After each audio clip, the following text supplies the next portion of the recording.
Welcome, everyone, to the Minions of the Zoo, the Tuesday edition. I'm your keeper this evening, Skep, Tock, and with me I have Minions Adam. Hello. And the Harry channel. Good evening.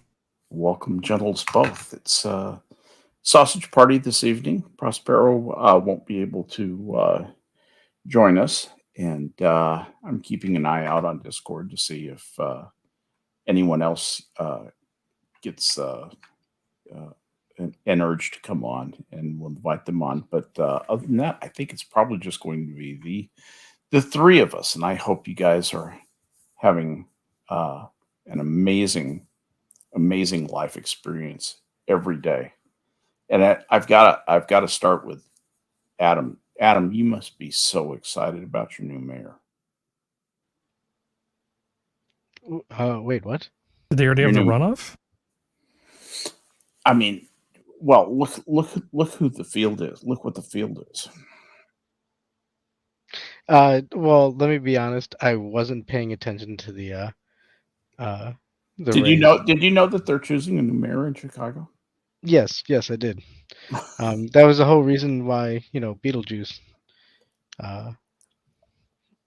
got ousted. Yeah, do you think that's a sensitive nickname? No. For a mayor who with the kind of okay, you know what? In all fairness, Michael Keaton doesn't right? Yeah, he doesn't deserve that shit. But he turns it back on Michael Keaton. I love it. Mm-hmm. Perfect. But no, come on. I mean, I knew there was a runoff, but at the same end, it's like it's still Chicago politics, so. So whoever gets in is going to be corrupt. Yeah, well, they all tend to have like a liberal arts degree, undergraduate from some very small college, and then a master's in education or labor organizing or public policy from you can do better. Chicago can do better. Oh yeah, the political class in Chicago is just awful. Well, anyway, I'm sorry that you have to suffer with that, and it's a great city that's undergoing hard times now because I think it's been failed by their leaders. But be that as it may, so how was your day there in the great city of Chicago? As Mayor Daley used to say, there's no corruption in the great city of Chicago. Oh, we had some crazy storms today, on and off, heavy rain showers. Yeah. I think there's a bunch of tornadoes, a lot more southern than where we're at, but yeah, other than that, it's getting kind of warmer. All right. The weather report from Chicago this season's continued to change despite a completely corrupted political class. This from our man on the street, Mr. Adam. Thank you, Adam. Harry, how was your day, bud? Long. Yeah. Not over yet. I'm going to be very busy with work for the next couple weeks. Yeah. Really. But that's good, though, because a lot of my consultant friends are noticing a definite slowdown. Not this guy, though. Yeah. That's the thing about competence. Competence gets busier in bad competence times. And undercharging. Yeah. Well, yeah. Yeah. Let's not get morose, ladies and gentlemen.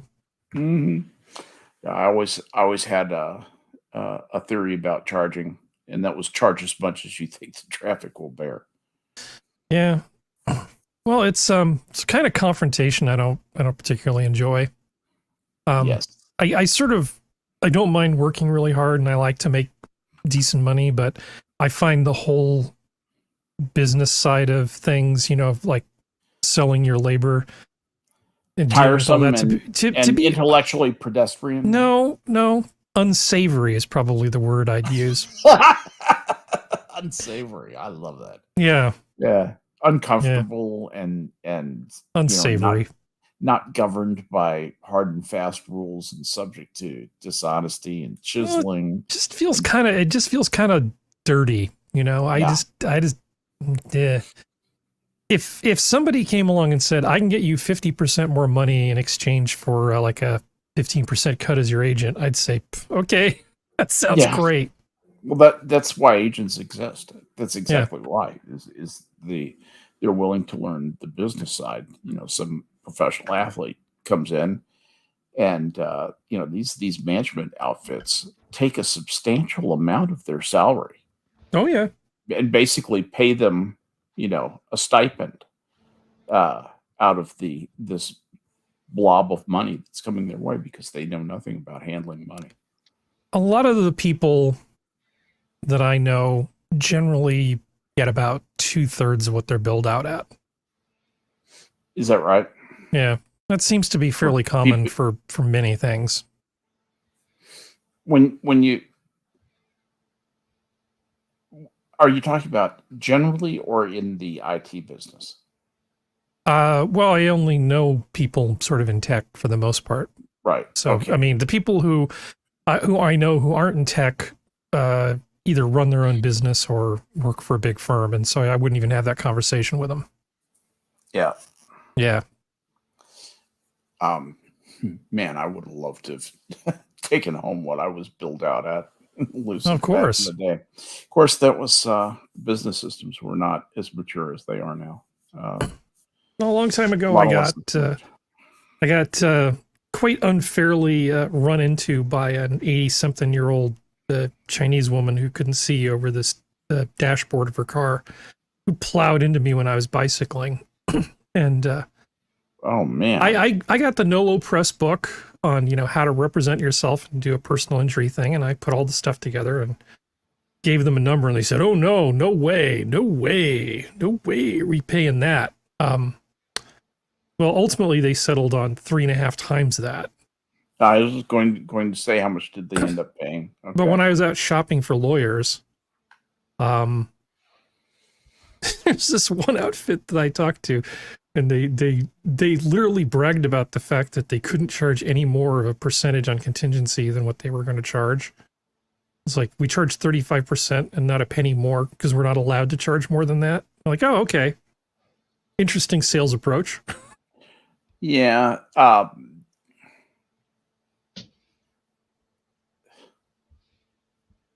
It leaves me a little bit cold. The whole tort thing. You talk about a business that makes me feel dirty.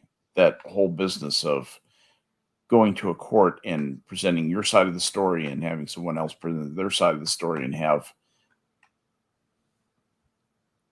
some guy who means nothing to either one of you make a judgment about it's what, frequently based on some arcane and seemingly irrelevant point of law. I don't know. There's a lot wrong with the law right now. You talk about something that needs a system redesign. Our system of laws needs a system redesign. We basically don't pay attention to the laws that we have unless it's convenient. Police enforce laws that are convenient to enforce. So they enforce laws that they see broken in the course of their going through their day. And they have a routine that they do. Law enforcement and laws are just, it's like watching an absurd play sometimes. I just shake my head. There's so, the institutions in law enforcement and jurisprudence and justice system are frequently subject to such mixed motivation that even for the police, a simple objective like stopping crime or arresting bad guys, these days that's not a given. That's not something that's there are very few things these days that are accepted without question. I don't know. But personal injury lawyers, most of them are pretty terrible. Not all. Most. Hashtag most. Just my general experience with them. Yeah, the um, I would discard me. I once got a hold of a brochure inviting attorneys to a thing in Miami, I believe it was, a conference there, and it was how to get plum tort cases, how basically how to be successful in competing for tort cases and finding tort cases where you didn't think there was one or where people didn't even realize there was one, and uh, they had seminars on how to make offers to insurance companies, different insurance groups, how they uh, how to treat with them to get the most for their client. And I guess all that stuff is ethical. I mean, it was certified as ethical by the bar association, so Hmm. it's got to be okay, right? I mean, they are the bar association, right?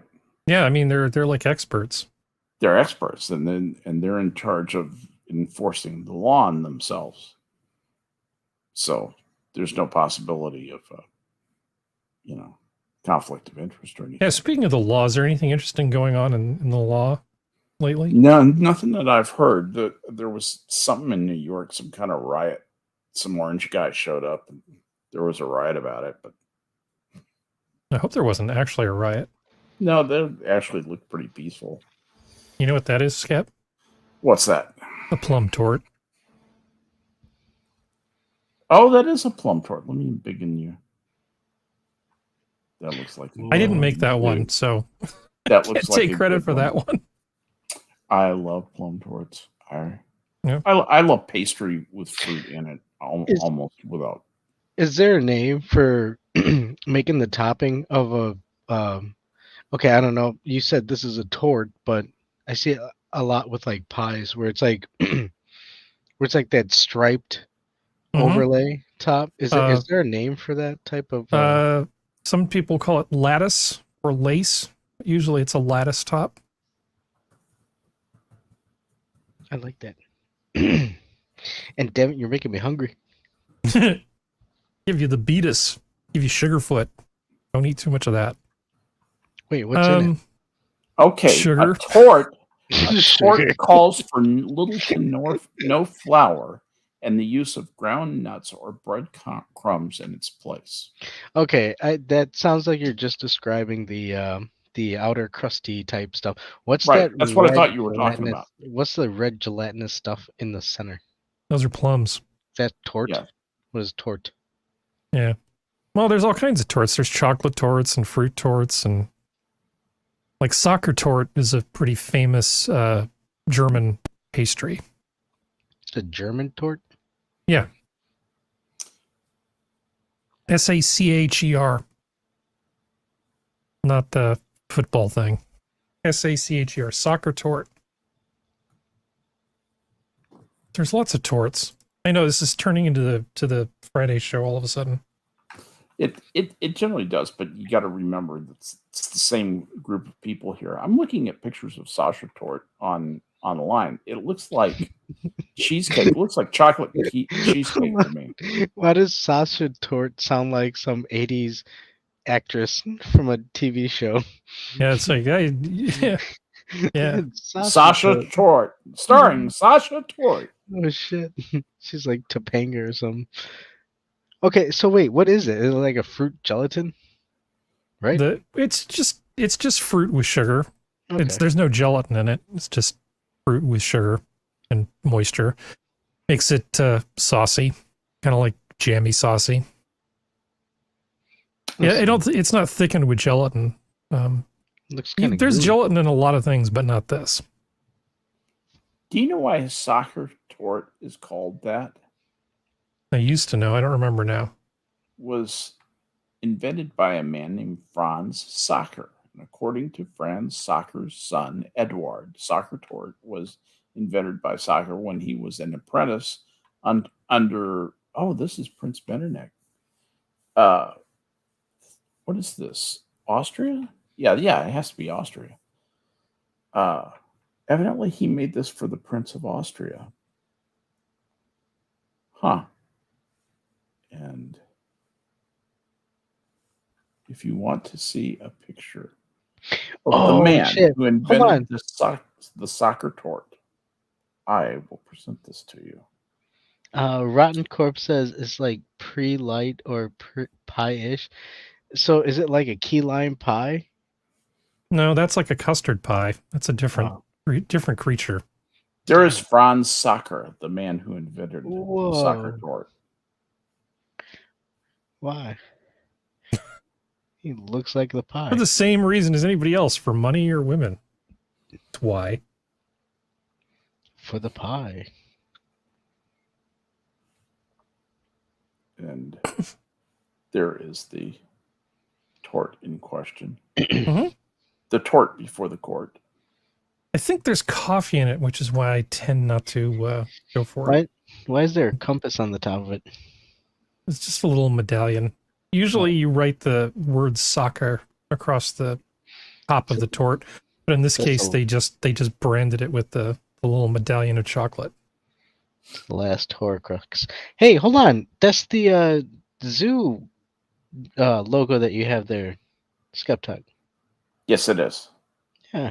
It's the official wait, hold on. This isn't a souffle. This isn't a cake. It's a tort? Mhm. Yes. Ah. See, it's the official tort of the Minions. And what is that? Mashed potatoes next to it? That would be whipped cream. Oh. I Oh. like this better. I like fruit torts better than chocolate torts anyway. I mean, this one looks nice. I wouldn't mind a slice of that. It's all gooey. Yeah. Yeah, it's good stuff. Rotten Corpse says that's just pie light or is pie-ish. Yeah. Say hello to. Sorry, go ahead. Go ahead. No, go ahead. Well, I was going to say the thing about desserts is there are how to phrase this. There are a lot of desserts that make use of nuts, and there's these things. Everybody probably knows about marzipan, but frangipan is a thing that's used in a lot of desserts. So the combination of nuts and eggs and chocolate and fruit is really it's a winning combination. I have this cookbook called Small Batch Bakes, which is basically like how to make delicious desserts, but make them small so that you don't, like if you're not making it for like 100 people, how can you make something small? So one of the things here that they've got is a rhubarb and raspberry frangipan tart. And the frangipan is basically the nut mixture. It's ground almonds with a little almond extract, egg, caster sugar, and butter. So, you actually, put this nut mixture in with the topping, which is the rhubarb and the raspberry. And so the contrast between the tart fruit and the almond is really good. Yeah. Oh, but that was amazing. Sorry, I don't have it as an ebook, so I can't really show you a picture of it. Of frangipan? Well, of this tart. Of that tart. Gotcha. I love this. I had never heard of frangipan. I may have heard the name. I certainly heard marzipan. Frangipan, velvety almond cream that's enhanced with just a hint of vanilla. Yeah. Well, people have heard of marzipan, which is basically like that almond paste stuff, and you can model it into different things, and people like those candies and stuff. Mm-hmm. But you'll find nuts in various forms in a lot of desserts. It's with all the nut sensitivities these days. That's interesting to see that nuts are still as popular as they are. I wonder if the nut sensitivity is geographically centralized somewhat in the way that the youthful transsexual movement is geographically localized. Probably wouldn't be prudent of me to speculate. No, might not be, but it would be a useful measurement to make, I believe. Yeah. Here's another thing I came perilously close to making this today. Peach sour cream crumb cake. And it actually contains, in addition to all of the things you would expect for a cake, ground almonds and sour cream, along with 1 ripe peach. And it comes with a crumb topping. Man, there's something about peaches and sour cream. Yeah, and then throw in just a little bit of ground almond, and you've got a party. Yeah, that's nothing but goodness. That's nothing but goodness. This is an extremely dangerous cookbook that I only recently acquired. Yeah, that could turn you into the Goodyear Blump. It could turn you into your own zip code. Yeah. You could be Alvin Bragg all by yourself. If you get to be too fat to be in the military, do they still call it draft dodging?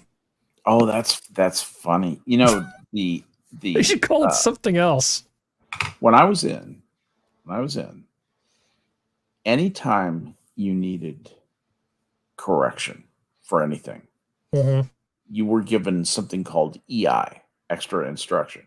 Extra instruction just means something bad is going to happen to you, and it's going to make you either hungry or tired or frustrated. And fat EI was one of the worst things to get, because if your division officer looked at you or a company officer looked at you and said, "You're too fat, you've got to lose some weight," you had to muster at the gym every day at 6 a.m. until you were correct. That's the way they fixed it back then. That's why in all those old pictures, you don't see any out of shape naval officers. That was a real thing. Was guys in the wardroom would notice if you put on 5 pounds and start giving you shit about it. As they should. It just, I see the fatties in the service now, and I wonder how they get their jobs done. That Slowly, really is, and with a lot of really complaining. Yeah, that really is a different thing. I just wonder. I hope that they have. I hope that they have what it takes to show courage under fire, so to speak. So I did a search for fat soldiers, and I'm finding 40% of German soldiers too fat. Okay, it's from The Guardian. 1 in 5 troops are too fat to fight. That's from the UK. This appears to be an international problem, not just confined to the US. That's an interesting thing. I was reading this thing in CBS News thing on fat soldiers, basically, and pretty typical. They a group of statisticians analyzed medical records for all active duty Army soldiers in the Military Health System data repository. And they looked at 2 periods just before the pandemic, 2019 to February 2019, January 2020. And then during the crisis from September 2020 to June of 2021. They excluded soldiers without complete records in both periods and those who were pregnant in the year before during the study. Of the cohort of nearly 200,000 soldiers who remained, so this is a significant size study, the research found that nearly 27% who were healthy before the pandemic became overweight. Nearly 16% of those who were previously overweight became obese. Okay. Which I find interesting. They've got overweight and they have obese. See, when I was in, we had SAT and unsat, satisfactory or unsat. Unsat, you're on EI and they're watching your meals and they're making you exercise. SAT, you get a little bit more control over your life. That's the way the Navy used to work. Fucking hell. Anyway, they said before the pandemic, about 18% of the soldiers were obese. By 2021, it grew to 23%. What are we doing?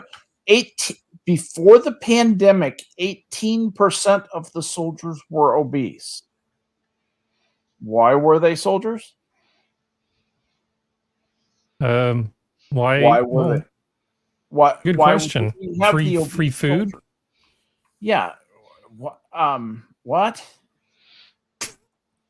What the hell? Anyway. I mean, I would suspect that, yeah, those would be the positions that these obese people would have. You know, they're not in the field. They're doing, I don't know, like, yeah, what are they doing? How do you have those numbers? Well, apparently, I found a thing says it's India too. So Really? it really is worldwide. Ah. Yeah. Who knew? So Well, you know, maybe they're flying drones and, you know, oh no, we're gonna get, hey, you know what? I'm in the military and I fly drones and I have to do, you know, fucking 100 squats a day. You know, it's like, okay, well, you know. Well, it might not be that big a problem because as soon as I started scrolling down in the image search, it just started showing me hot women with guns wearing camo. Oh, yeah, but they obese? No. Well then. what I find interesting is that they have a standard of BMI of 27 is satisfactory. When I was in, I was pushing it at 24. I've always tended to be a little bit heavy. I tend to run to heavy. I was always on the line, and I was running like 9 and 10 miles a day. It's just the way I roll. And Yeah, we were talking obese. 27? Are you kidding me? Yeah, this is really going to screw up my search history. Yeah. Yeah, well, yeah. Yeah. Yeah. Fat, cute soldiers. Yeah, apparently Probably don't want to Google that. Apparently it also goes back to the American Civil War.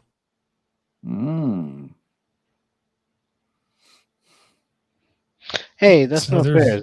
Is that around conscription though? Because you really don't have a choice. That's a good point. You gotta come join the war. Ah, shit. You already have a pot belly, so you know you're. Well, they're talking about this after Thanksgiving, though. So you know, look like a snoo without the, or a sneech without the star over here. That was just thinking that kind of had a Dr. Seuss look to it, and also that kind of gentle curve of the tummies. Even the officer has a big tummy. You know, it's like they're all pregnant. Yeah, but God, I have to find something for you. I've been saving this for Skep forever. Okay, keep talking, guys. So, yeah, but look at that horse in the background. Look at that guy go. Where is he going? He's running away. You wonder who drew that when it was drawn. I bet you could find that out pretty easily. Do an image search from Google. I have something that's going to break Skep if I can just find it. Oh. Well, anyway, let's say hello to chat. And Rotten Corpse was here, was first on the scene tonight, and Assassin of the Gray is here. Let's see who else. Cannibalistic Wizard is, of course, checked in. Good to see you. And Shroom is here. The TUES, the original Shroom, is here. Joel McLaughlin is here also. And Richard Head. Always nice to see you, Dick. Costin is here. Tally. And we got us a party. Mm-hmm. Got us a party tonight. Thank you guys for coming out and listening to us. And anything that you'd like to talk about, also don't hesitate to suggest it in chat. The idea behind this show is that it's long form conversation. It can go where it needs to go, and I've always liked the fact that we've at least I've tried to incorporate the ideas that I see in chat up there. There's some shit flying in chat right now. Oh, that's good. Cannibalistic wizard referring to the Air Force as the Chair Force. I see we're going down that road. Okay. Well, there used to be a nickname for Lockheed, their defense bureau, like the Skunk Works and other places. They'd refer to them as the Lazy L Ranch. The Lazy L Ranch. Yeah. I did a lot of. I actually found the people at the industry reps to be pretty solid. I worked with guys from General Dynamics and Lockheed, Mm-hmm. and both in the service and later on, and I found them very professional. Some of the best people I worked with actually were some of those General Dynamics folks, and also some guys from Raytheon. I got to do an interesting job with Raytheon once, and that was the nascent days of databases. Well, Raytheon has their hands in pretty much everything. They're such a huge company that if the government does contracting in it, there's a chance that Raytheon's associated with it. Very much so. They have Raytheon their fingers a lot of pies anyway. And General Dynamics.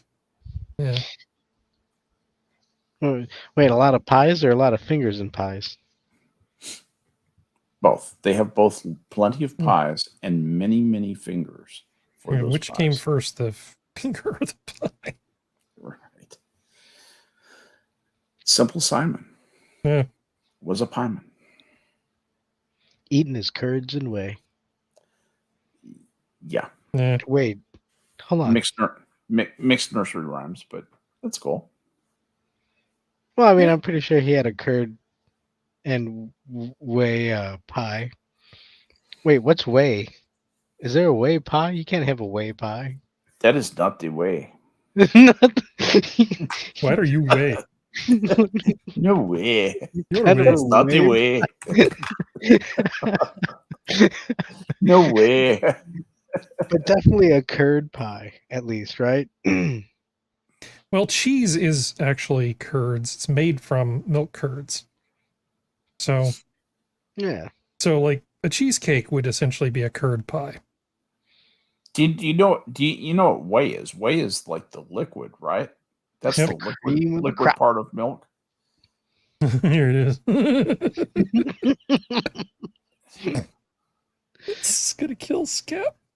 All right, I'm ready. I'm braced. I have to copy it from my phone to Discord to my computer. Harry, why, as a high-tech person, is your process so stupid? My answer to that is shut up. Okay. I have my reasons. All the stupid processes that I've been a part of with my years in information technology. I can. It's a multi-step process. Absolutely, of course it is. Okay, Skep's gonna love this. All right, I'm ready. I almost just deleted it by accident. Take your time. Logarithmic spiral. All right, let's see what we're looking at here. I just realized what that is. Are you kidding me? God, that is just perfection too, isn't it? Don't be mean.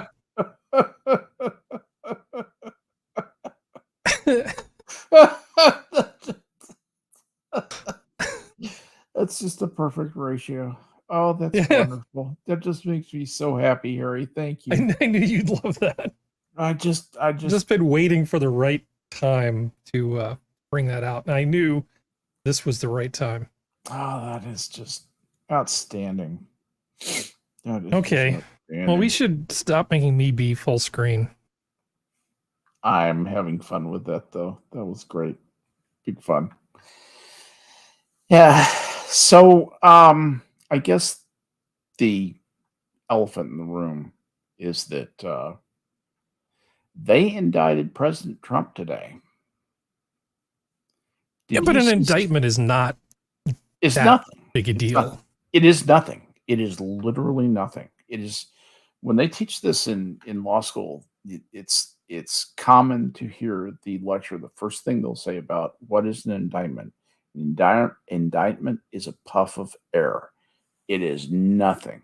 It is nothing more than, it has nothing to do with uh, anything other than saying we're going to discover your guilt or innocence, by this process. Yep. If you're a little kid and you go to visit Santa and you sit on Santa's knee and tell Santa what you want for Christmas, that has more meaning than an indictment. That's exactly right. Because at least there's a greater than zero chance that if your parents find out what it is, they might actually just give it to you because they want to. An indictment is really just a wish. Yes. Like, wouldn't it be nice if I could convict this person of something?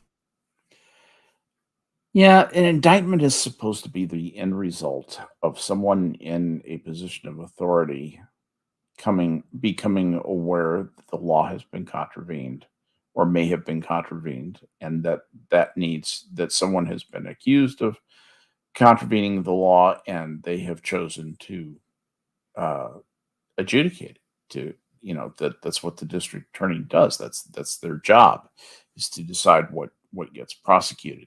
That's what I just can't get over in this, is that you have a DA whose stated objective from the day he was elected, from before he was elected, was to get Trump, and he used that phrase.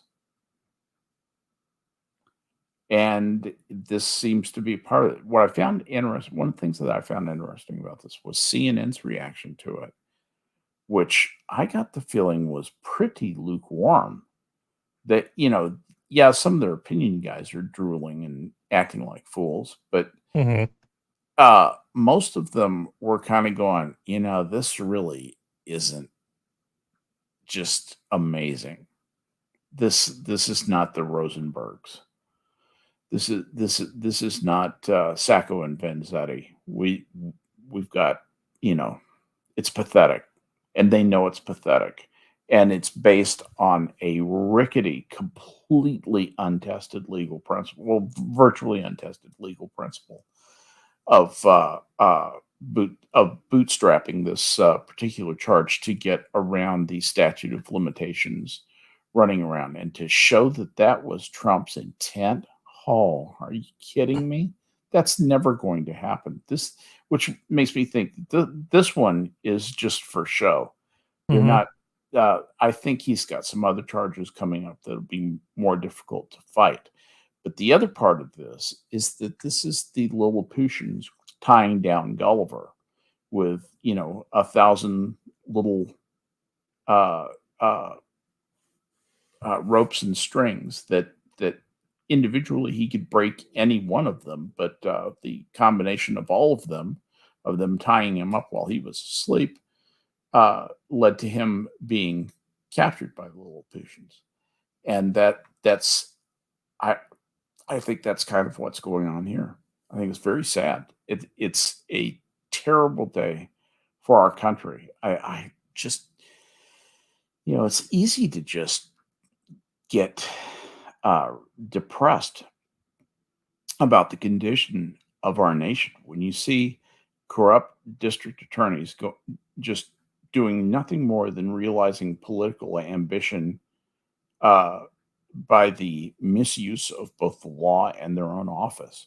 When you combine that with the fact that we've nuked our currency, it looks like Brazil, China, and a player to be named later, likely Russia, are going to explore an alternative currency to the dollar for international transactions. And what they will start doing is when they put this, their internationally backed, inflated to the max currency together, they'll just start doing business in it. And if that becomes a stable and not controlled by U.S.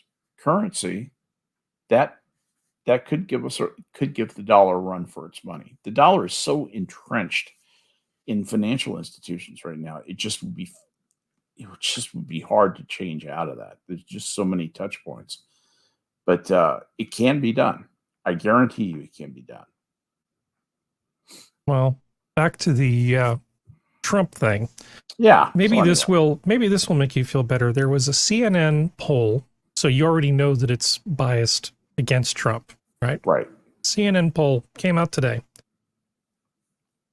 I believe it was 73% of people felt that there was at least some political element to Trump's prosecution in a CNN poll. 73%? 73%. 17 thought there was no political reasoning behind pursuing this at all. Yeah, those are liars. No, Those but are- do you know?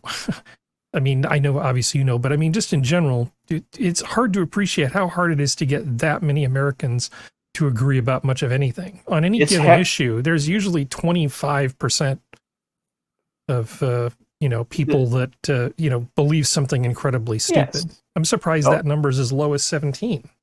If you went out and said, "Is oxygen a good idea?" 20% of the people would say no.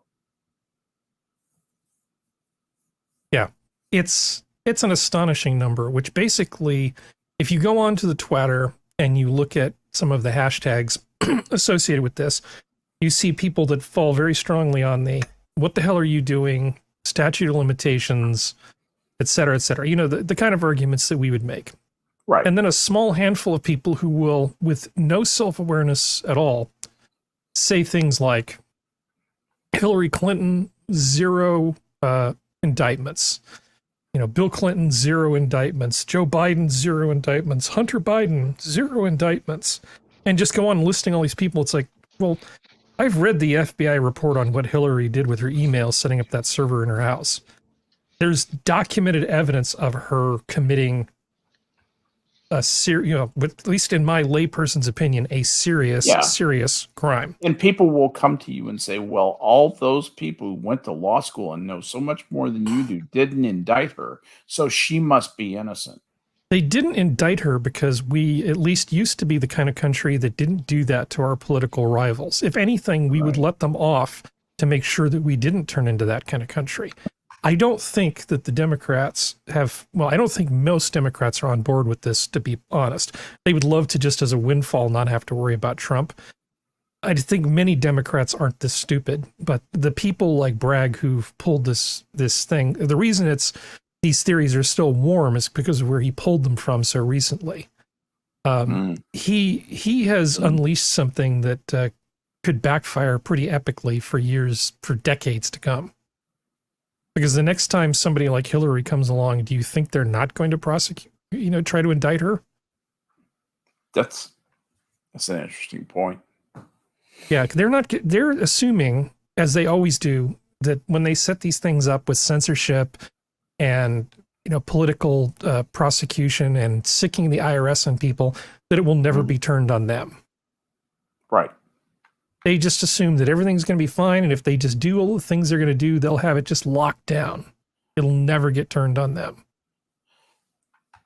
And that's what always happens with particularly the advocates of change, the agents of change, the revolutionaries. They start the rebellion. The Trotsky never thought he would be deposed. He was astonished when he was deposed.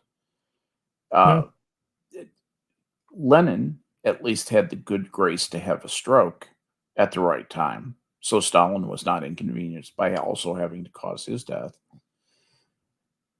But these revolutionaries like Trotsky and Lenin think that they will be in charge forever, or that people of the same mindset, of that revolutionary mindset, will be in charge forever. But eventually somebody gets in there and they've got a show to run.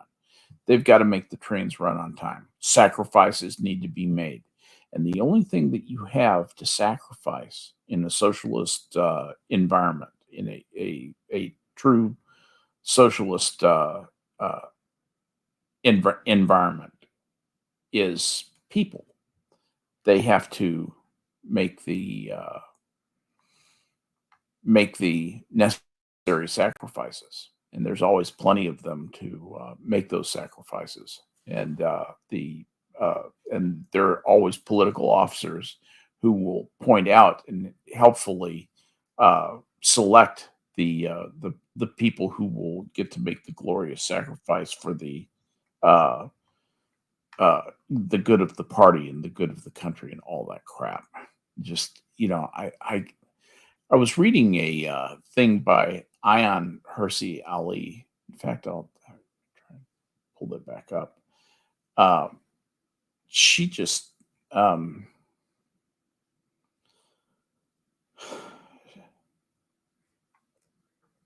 goodness. Anyway, she wrote a long tweet about just some of the nonsense that's been going on. I'm kind of looking for it, so that's why if I sound a little bit distracted, that's what it is. At any rate, it was a story about the way that socialist environment work. The system that all these people want is the system that she's coming from, and she sees this and is just horrified.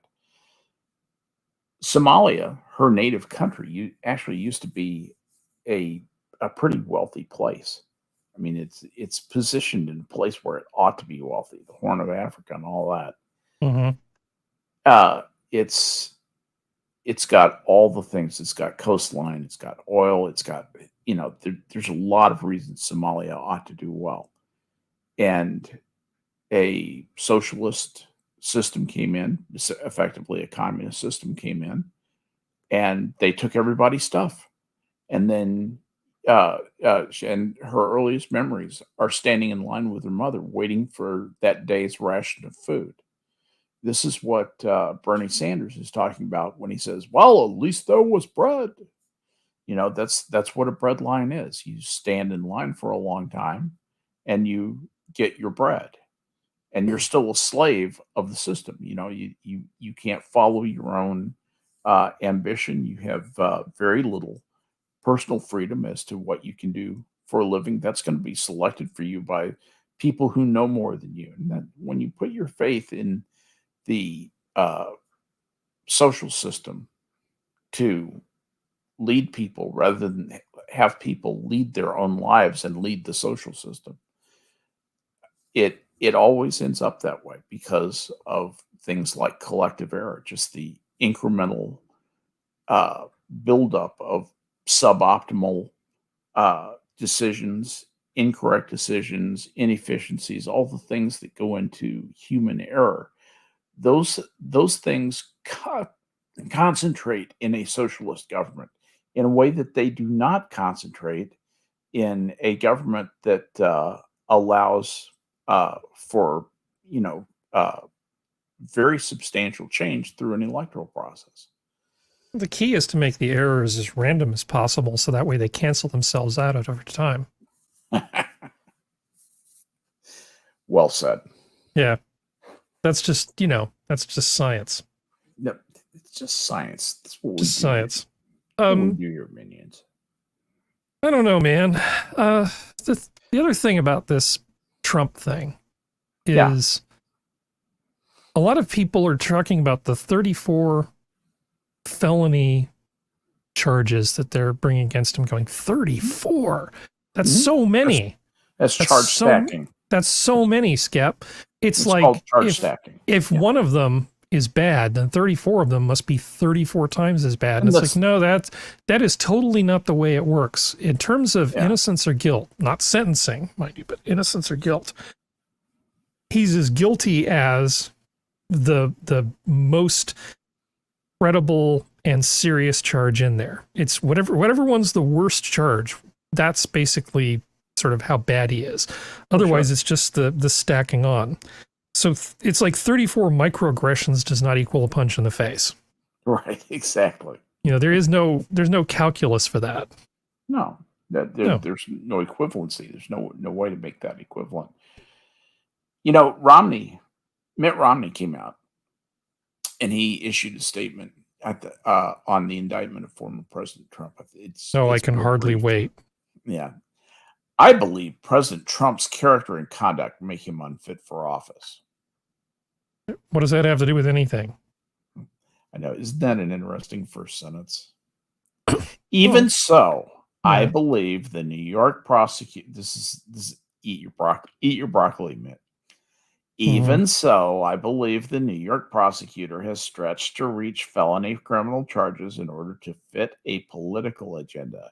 No one is above the law, not even former presidents like evil Trump.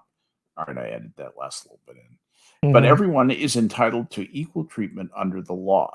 The prosecutor's overreach sets a dangerous precedent for criminalizing political opponents and damages the public's faith in our justice system. The charges and evidence will be duly considered and the outcome decided by a jury with an obligation to fulfill its responsibility with the utmost care and impartiality. I would like to meet the staffer who wrote that sentence and just horsewhip him. The American voters will ultimately render their own judgment on the former president's political future. Finally, it is incumbent on all elected leaders to discourage violence and anger in response to this situation. That's like a form letter. I guess he had to do something that was politically bulletproof. He said the right things for Romney, who has positioned himself as the anti-Trump, and he's the guy who just can't believe that everybody is not flocking to him, which I sort of love. That's his personal hell on earth, and I'm here for it. I have an idea for you, Skep. Why don't you ask ChatGPT if Trump should be indicted? That's or the favorite AI of your choice. I can't even stand it, and I am going there now. Okay. Even as we speak. Whatever your favorite AI is. Yeah, we're going to go ChatGPT. Okay. Stand by. All right. Let's see. Should President Trump be indicted, or is this just a political witch hunt? As an AI language model, I do not have personal beliefs or biases, nor am I able to provide a definitive answer to this question, as it is a matter of ongoing political debate and investigation. It is important to note that the decision to indict someone typically rests on the evidence presented and whether it meets the legal thresholds of blah, blah, blah, blah. Yeah, this is typical. So yeah. Blah. So you're going to get nothing. You get nothing. You're going to get nothing. So, but let's have some fun with this. Is President Trump an evil? As an AI language model, it is not my place. Blah blah blah blah blah. It's up to each of them to form their own. Okay. Has Donald Trump broken the law? That's that. And it says there have been several investigations and legal cases involving Donald Trump and his associates, and allegations of illegal activity have been made against him. However, it is ultimately blah blah blah, blah blah blah. Disclaimer, crap. It is important. So they chickened out. Yeah, they totally bailed on this. Weak. So yeah, that's. But what if I need to turn to AI for my moral guidance? Well, let's say, all right. So I said, is President Trump an evil man? Was Adolf Hitler an evil man? Oh boy, same response, isn't it? However, yeah. However, I don't think he's evil. but history has decided he's evil, and that's what it says. Oh, good. And without a lot of that stuff, it, does reference the Holocaust, and the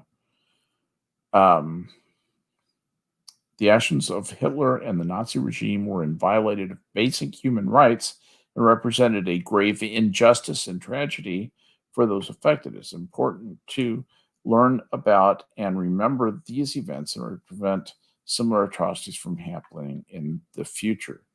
So still, no moral judgment. There's a very firm stricture against coming down on moral judgments. Mhm. Well, that's good. It's just I've done some I've done a lot of experimenting with this, and I've nibbled around some very serious areas that asking it its views on, for example, end of life, suicide things, the stuff that they're doing in Canada and Switzerland and whatnot, and it's honestly, it's been more forthcoming with those than this. It's interesting. Yeah. But Yeah, that chat AI creeps me out, man. how How many so? people? Oh, sorry. Huh? Go ahead, Adam. Oh yeah. That chat AI creeps me out, man. Why does it creep you out? Does it seem Oh. spooky that a machine is talking back to you in such a human-like way? Well, not at all. I mean, it's a collection of people's input and data that it collects from the internet. So it's not Mhm. really, a machine talking to me. It's just what it collected. But the idea that you could sit there and be like, "Hey, was Hitler an evil man?" Well, I can't really say, here or there. However, I do think it's like, okay, your predisposition to say I can't hear nor say that he's evil. However, the people who are behind this software do believe that he is an evil person. It's like, get the fuck out of here, dude. Even more so, the people who look at it and be like, oh, the fucking Oracle at Delphi, ooh, they speak. Do they? Well, the thing about the Oracle at Delphi was she always She was high gave off her her gourd. insights. Pardon me. She was high off her gourd. That's a possibility, but she always gave her revelations in a riddle. Yep. Or in some obscure, way, something that meant something else. Frequently, used analogy a lot. God, she was one of the worst too. Hey, honey, what do you want for dinner? You get a riddle. Yeah. What have I not had recently that tastes delicious and has very few calories? Nothing. It's expensive ever. and you'll be paying for.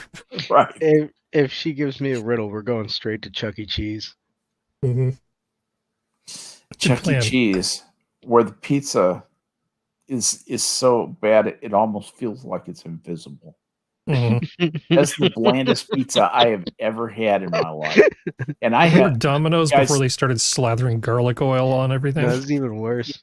Chuck E. Cheese pizza is even worse. Is it even worse? Wow. Oh God, it's not there. It's not offensive. It's just not even anything. You just there's nothing to it. You feel like you've been promised lembas and you're getting cram. They took a Lunchables pizza and they just made it bigger. It is kind of like a Lunchables pizza. It really is in the texture. That kind of unpleasant, unhealthy malleability. It's pretendo bread with Yeah. some Mhm. plastic cheese, Well, and but then it does too maybe a much tomato. elastic deformation to make me comfortable. Mhm. Yeesh. You can sculpt the pieces of pizza. It says we found out if you roll them in your hands, you can make little dough worms out of them. I have spent so many hours at Chuck E. Cheese. I swear to God. I sometimes think that my adult life has been devoted to the raising of children And tomatoes and tomatoes. and 5 beans. Yeah. God. You said you got almost no yield.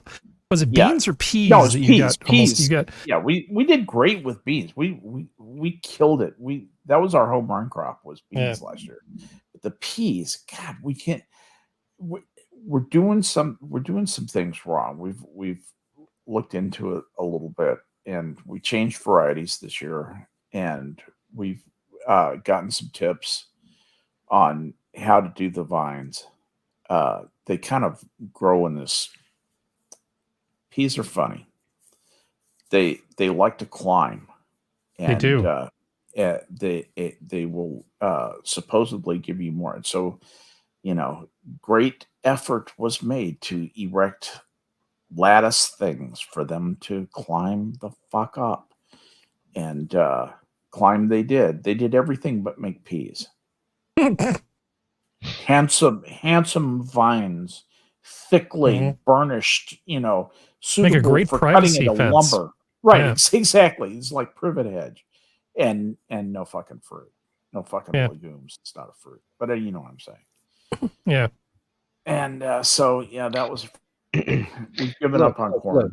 That's kind of a reflection on society as a whole. There's a whole bunch of uh, risen to the occasion peas, but they aren't really producing much seed. Oh wow, Adam's tired. I think we all are tonight. Oh I wasn't man. really planning to go much more than an hour tonight, just according to people's energy level. So when you guys get tired, just let me know and we can It would call not this be the thing. worst thing in the world for me to go to sleep That's early. what also was in my mind too. I have like one topic. Well, I have 2 topics, and both of Yeah. them. Thing is that the one is like it's a big, heavy topic, and I'm not sure I have the energy for it. So Okay. What's the other I'm one? all in favor of the other one. The other one is probably better for a Saturday. It Okay. fits better thematically. So um, actually, I sort of had something that won't take a whole lot of time. What's that? I was kind of curious in terms of chat and Adam, since we've got 3 keepers here. What is it that chat? I'm kind of curious what sort of stuff people enjoy, because I put like a show together on Saturday that's got tech, it's got some politics, it's got a little bit of red meat outrage stuff. We try to do a lot of science stuff, and I'm just not really sure what people like and don't like. I mean, what do you think people enjoy, Adam? I mean, not necessarily just from like my Saturday show, but from your show. I mean, what kind of stuff do you think your chat seems to really like? It's just sort of a general question. I'm honestly curious because I'm terrible at mind reading. What kinds of stuff do people enjoy? And what do you think they enjoy, Adam? Is it games? Well, I think it's an equal mix between the fact that we're under an umbrella of minions, so you kind of, at least from an audience viewpoint, I would guess that they have a expectation of what they're kind of getting into because it's Yeah. minions of the zoo. But then you go into the night that you're watching, and so you might so say like here's an example. The other night on my show on Monday, I try and keep it straight video games and kind of animation, entertainment type of stuff. But and then the second half, me and Terry, play some games. So the audience there is more geared towards, they want to talk about that stuff and pay attention to that stuff. And there was an instance where audience member wanted to talk about the recent hearings, and it just wouldn't be a place for it on a Monday night. It'd be kind of awkward talking about the hearings and then cutting straight to, hey, let's play some Jackie Chan arcade fighting game, you know. So I kind of personally structure Monday night for that, but that's kind of the thing with the minions is that they all have their own thing, Yeah. That's kind of why I wanted to join tonight, because we could talk about things other than video games. Adam, of all the stuff looking back over the last few years that I've ever done, the stuff that I enjoyed the most was probably Nigel Cam, where we watched the rat try to kill itself for way too long. The life or death struggle of a small rodent was the best. There's nothing I can produce that's better than watching that rat try to kill itself. That is quality. That was pretty epic. I think some of the stuff that I did early on, where we had everybody reading from like Kissing the Coronavirus and making up stories sort of Mad Lib style. I thought that actually went pretty well. That fun stuff is a lot of fun. The problem is I'm not really a fun guy. And this isn't me searching for compliments. I'm not like Captain Fun. I'm Captain Boring Serious Topics. So for me to do stuff like that, it's like way, way more work than it is for me to find a interesting anthropology article and read it and talk about it. So I sort of leave the fun stuff to people who are better at fun. Like, imagine, if you will, I mean, there's a lot of people I know online who would just, if they were keepers, they would be insanely good at it if they just had the time. Well, I'm not naming anybody, but I mean, I think you know the kind of person I'm talking about. I don't know. But I will say that I think that's kind of the base structure of the minions is it really is dependent on who's running. So I don't know if you can really get an accurate read of what constitutes, a viewership versus, the content. I mean, personally, I would say this is something we could probably talk about, not live, but in terms of what I can say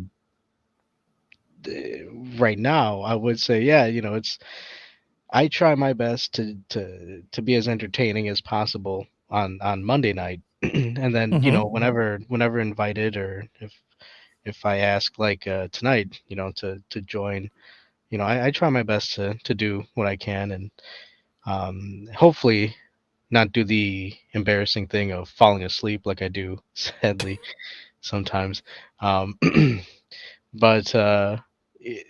that's just me. I'm a performer, and anyways, so it's just kind of one of those things.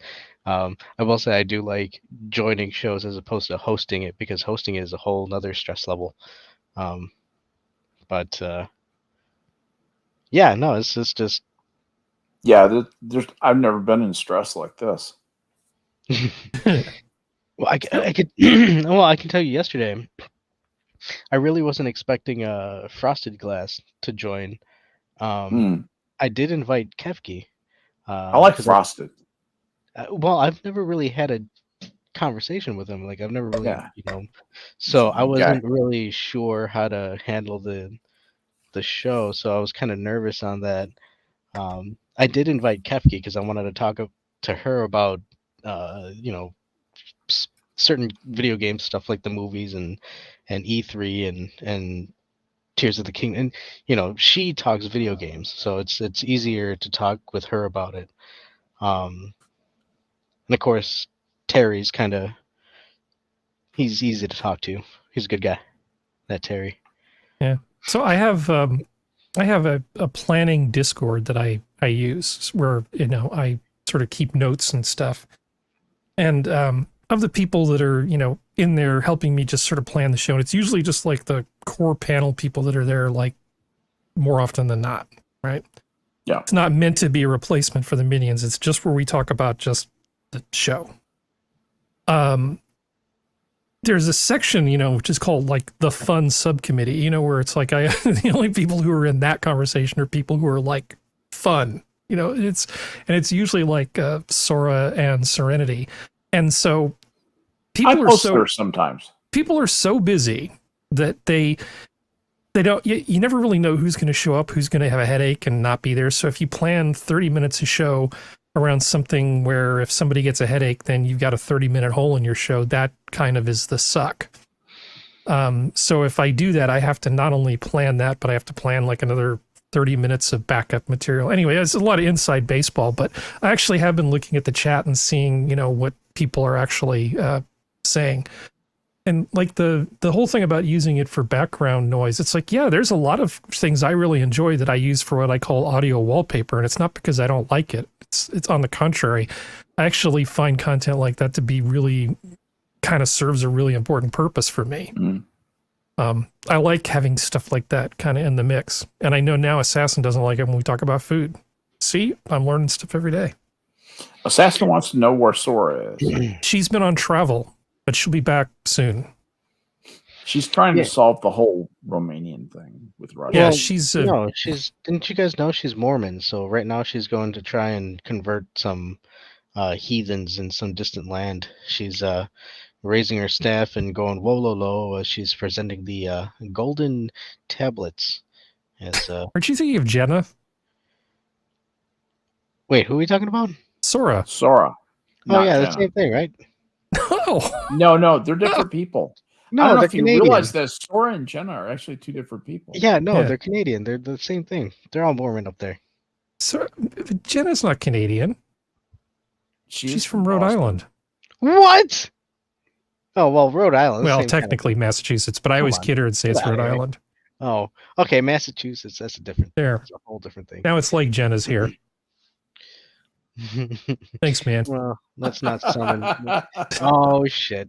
Oh, Harry, you're such a card. And what she's gonna do is she's gonna be like, you know what?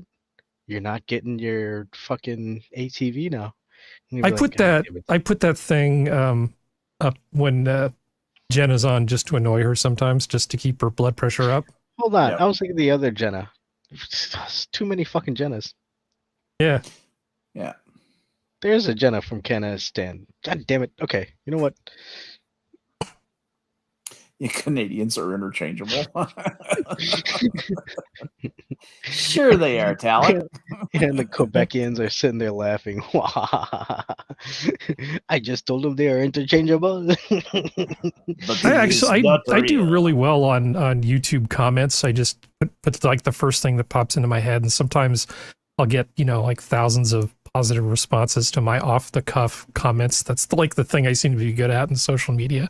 And I was watching this one video, and I just said, the first thing that popped in my head is, little known fact, all Canadian people know each other. I just wrote that. I mean, it's just a complete stupid thing to say, because it's obviously not true. I got thousands and thousands and thousands of thumbs up on that one comment. That's interesting. I do all this work, and he's like, I'll plan for 6 hours and try to put together a show, you know, but off the top of my head, it's like, everybody loves it. Well, it's true. There's only one blight in their whole communication spot, and that's Quebec. For some reason, they cannot get over it. Oh, Harry, here's something from Assassin of the Grey. I just got back from seeing The Manchurian Candidate. What about discussing movies once in a while? Yep. The problem. Yeah, we have talked about, we've done a couple, sometimes when I pick up a night that I don't normally host, and especially when it happens on short notice, I will do like a theme night, like all books, you know, like we did one on we've done a few book streams already. And it really would be nice if I can convince functional significant other Elowen to come on for one of those. I would like that too. Yeah, there's a bunch of people in Minions who really like talking about stuff like that, and what we need to do is get more people involved in stuff like that, because I would be good at hosting a show about movies. We have done one before. I would not need to be the person being like, I would be the moderator. I wouldn't be the generator of comment. It's hard to compete with somebody like the Critical Drinker, or even Every Frame of Pause, or one of those kind of things. Okay, see, this is, like I said, this is something that we should be talking about off stream, but I mean that goes on like your level of planning in terms of the show, right? I mean, at most for me, I at least try and keep it. Okay, are we going at least an hour? All right, so can I at least devote half of it towards playing a game? Usually me and Terry, or Terry and I, will talk about what we're going to be playing. Like next week we're going to be doing retro games, right? So we're going to be doing Eternal Champions, fucking Killer Instinct, and some other retro console game, just to keep it a little thematic. For the fighting aspect of it. But before that, for the week, I'm going to be looking at articles that I can talk about in terms of video games. But I mean, it also comes into play with who I can manage to get on, because I always like getting different people to join on, just to have a different perspective and have different people chatting. And so I was lucky enough to get Kefki to join, and Frosted said he wanted to join. I was like, oh shit. All right, so I got to scramble and figure out how I can, communicate with those two, when I'm usually just used to just bullshitting with Terry. So it's I don't know. It's a dynamic thing. But I think that's why I value Friday, where Sanguine is more open to, let's shoot the shit and talk about whatever's going on. So that way we can do that. Even like tonight, usually Skep Talk, you talk about the current events, things that are going on. So that's why it's like, yeah, I want to join, because I have input. I wanted to talk about, like the indictment and shit. Things that I couldn't, like when Spud was like, hey, I want to talk about the hearings. Tonight would have been a good night to talk about the hearings. Like that would have been, as opposed to Monday when it's like, yeah, let's talk about E3 not being run anymore, and then talk about the fucking hearings. It doesn't make sense. But yeah, no, I mean, I don't know, man. It's, well, I just wanted to throw it out there, and some people made some comments, and I read them, and that's what I asked for, so I got it. So well, cool. shit. Hold on, and with movies, we were talking about movies too. We were talking about video game movies, and what's his name, Uwe Ball or something like that. How he made a bunch of video game movies, and Uwe Boll. No, Wee Ball? Who's Wee Ball? I don't know. Weebo. Weebo. What? I thought she was a programmer. Okay, you lost me. Don't worry about it. Keep going. Okay, so we were talking about video game movies. This director propped up, and people were in the audience were like, hey, don't watch him because his movies are really bad, and I'd be down for, okay, let's talk about fucking goofy ass video game movies. Let's talk about this. But like I said, I curate typically on Monday on a specific viewpoint, and only because you guys are covered. Like, I'm pretty sure Saturday, Harry, you are covering some of the more heavier news articles. So on Monday, you can have a bit of levity, Yeah, we have pretty good palate cleansers on Saturdays sometimes. Well, I'm not saying. No, I know. But it's like, I'm aware of how heavy Saturday can get. So that's why I always put the light stuff at the end, so people who are, if they're not interested in that kind of stuff, they can just turn off. not trying to hold anybody captive. But we put some light stuff in between all the other things to make it, not quite so soul crushing sometimes. Oh yeah, I don't like that either. But Yeah, that's and like I Gloom said, and Doom gets a little bit much after a while. but that's what I mean. Where it's it's kind of a bit more stressful hosting because you're trying to steer the ship. I've had criticism where I just have guests on and just let them run the show, and I'm just silent in the background. And it's like, okay, I get that. I am hosting. I should be, having some direction in what's going on. So, it's like I said, it's more fun joining a show because then you could just goof off, let everybody else fucking do things. Cannibalistic Wizard says the only minion I don't watch is Paint Night because even though I really enjoy Warhammer, I don't care watching paint dry. It's funny. I actually watch that. Sometimes I lurk on that. I don't participate in chat or anything. I just find it very satisfying to see paint get applied to those little figurines. Yeah. There's something that just scratches my ASMR itch about that. Well, yeah, Quiz is a really interesting guy. When we did the quiz night, that one, I can't remember, did we do 2 quiz shows or just the one? No, just the one. Just the one, that's right. Okay, so we did just the one. And Quiz came on about halfway through, and man, he was really kind of on fire. Oh yeah, I've talked to him a bunch of times. He's a real interesting guy, but Monday is devoted to his hobby, and it's like it's kind of niche. You're either into it or you sort of aren't, and that's just personal preference.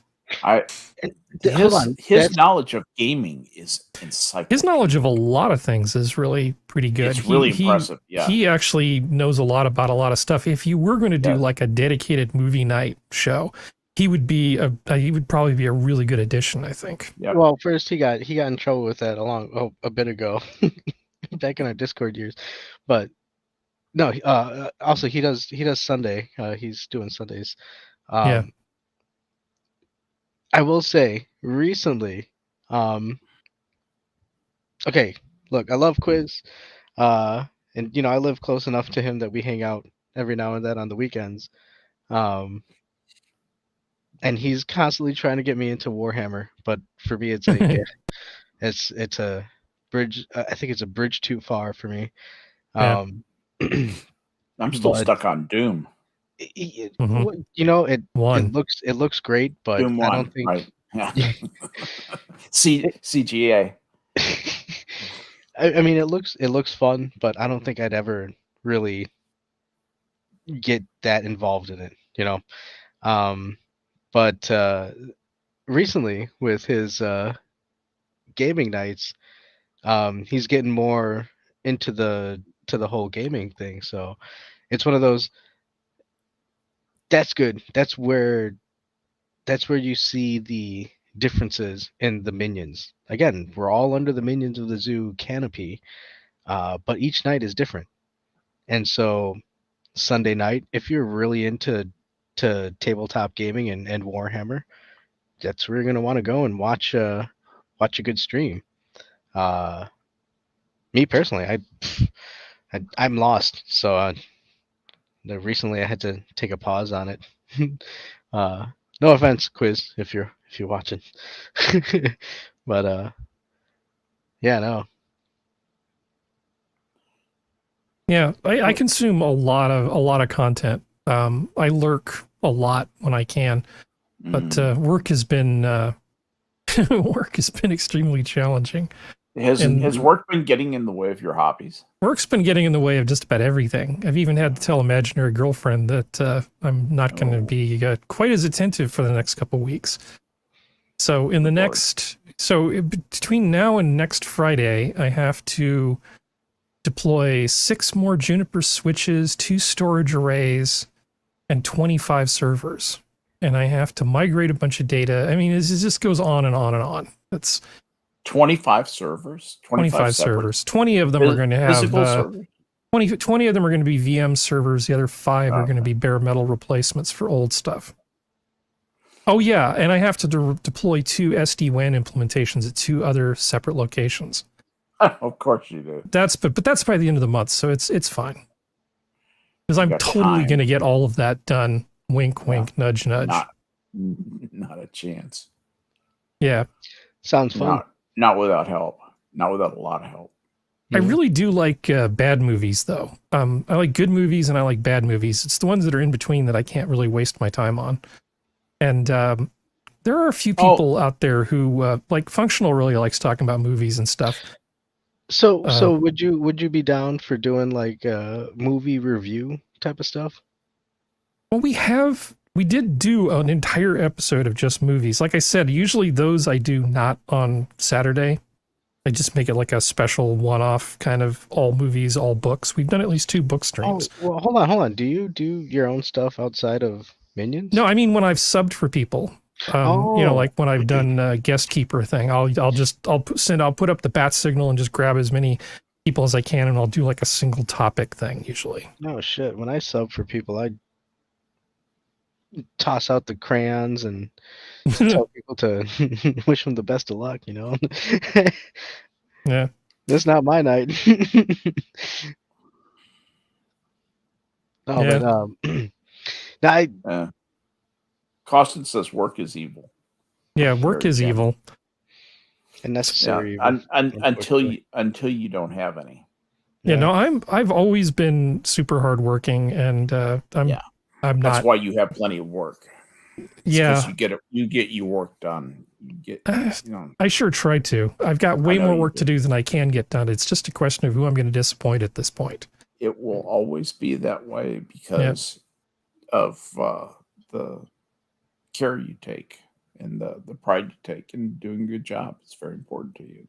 It is. It comes across, and I understand that.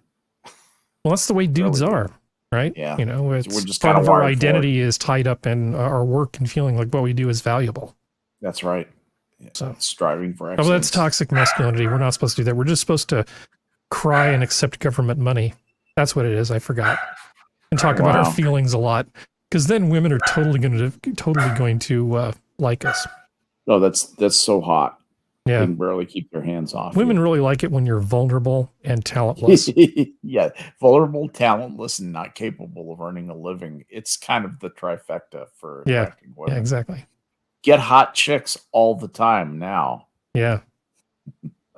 Just hardly. Get fat and lose your job. Hold on, wait. That's the way to get girls. What was that? Vulnerable. I'm writing it down. Would you say it was? Okay, lose all your motivation. Get fat. Be vulnerable. Cry a lot. What else are you supposed to do, Skep? You should talk about your feelings. About your feelings. Get a venereal disease if you can. Yeah. It's a conversation starter. Mm-hmm. Okay, hold on. How am I supposed to get a venereal disease if I can't get sex? It'll all work itself out. Don't worry about it. Yeah, this is what generation. Okay. So, yeah, venereal disease. Have you ever been to a sheep ranch? Well, dude, you don't have to get fat. You could also just get really skinny. You could do one or the other. I don't know. Yes. Okay, so I'm just not I'm just gonna go ahead and if you get Soylent on like a subscription basis from Amazon, you probably get like 15% off. So you're sure you are sure that this is gonna secure me a hot chick at the end of this, right? Yeah, practice your soy face. Okay. So that when she starts buying you gifts and stuff, you can make a nice soy face to show her how much you care. The fuck is a soy face? You don't know what soy face is? Is that like a duck face? No, duck face is duck face. Soy face is soy face. I don't know how to explain this. Okay, how do you explain what soy face is? I don't know. I have a block of soy in my head. You could literally go to one of the meme things and look up soy face. Think of a feminized, unathletic. They usually have glasses and a bad looking beard and a characteristic open mouth smile called. You got to have the open mouth. Soylent grin. It's called a Soylent grin. Is actually a Soylent. Yes, a Soylent grin. And here I'm going to get you a picture of. Let's see. Come on. Cannibalistic says, try a hooker or a sheep and a Welsh Kiwi area. Well, Welsh and Kiwi Here. aren't they on the opposite ends of the earth? Here's a First soy. off, and- Here's and like a second- Wojak soy face kind of thing. Oh, okay. That's soy face as opposed to duck face. Yeah, that's the classic Wojak. Yeah. Soy face. Eyes put down. It's A gape terrible. and silent scream that reads as something as a placard underneath the museum piece. Eyes bugged out, mouth agape in a silent scream. this No, this one's terrible. Is This it? one's terrible. Yeah, is Should I that- do this one? what does Sure. that's Not hold my on, that's night. What do Jeremy. I care, right? Jeremy's a soy face. That's not Jeremy. The guy on the guy on the right with the ginger beard, that's kind of a classic soy. Yeah, that's Paul Joseph Watson. Oh.